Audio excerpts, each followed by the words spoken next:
ভারত বাংলাদেশ আন্তর্জাতিক সীমান্তে বিএসএফ এর গুলিতে নিহত হয়েছে এক বাংলাদেশি চোরা কারবারি। উত্তর জেলার রাঙ্গাওয়াটি গ্রাম পঞ্চায়েতের অন্তর্গত দেবীপুর সীমান্ত এলাকার এই ঘটনা শনিবার মধ্যরাতে। আমার নাম জয়ন্ত বৈদ্য, দত্তগ্রাম বাড়ি।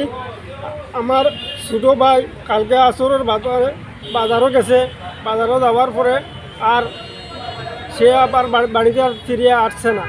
তখন আমার ভাই সারা রাত্রে খোঁজ করছে, কিন্তু আমার বাইরে পাই নাই। আজকে সকালে জানলাম যে ইন্ডিয়া বিএসএফে গুলি করে আমার ভাই মারা গেছে। অথচ আমার ভাই পলাশর হসপিটাল আছে। এরপরে আমরা সকালে বিজিবির কাছে গিয়া জানাইছি, বিজিবি কইছে তারা জানছে না। অথচ এরপরে আমরা পুনরা থানায় ইয়া জিডি করতে আসছি।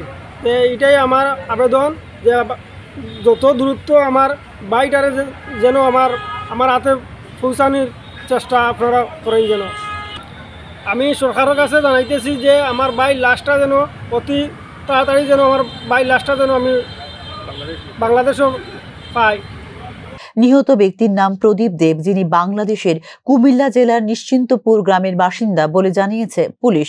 এদিন রাতে দেবীপুর সীমান্তে টহলদারি চালানোর সময় সীমান্তের কাছে কয়েকজনের সন্দেহজনক গতিবিধি লক্ষ্য করেন বিএসএফ জওয়ানরা।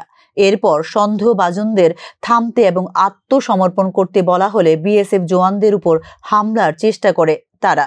তখন আত্মরক্ষার্থে গুলি চালায় বিএসএফ। এতে গুলিবিদ্ধ হয়ে পড়ে যান প্রদীপ দেব। ঘটনার পর পালিয়ে যায় বাকিরা।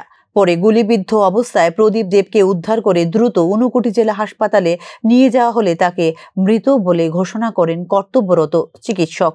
এই ঘটনার জেরে সীমান্ত এলাকায় চাঞ্চল্য ও সাময়িক উত্তেজনা ছড়ালেও বর্তমানে পরিস্থিতি নিয়ন্ত্রণে রয়েছে বলে জানিয়েছে বিএসএফ।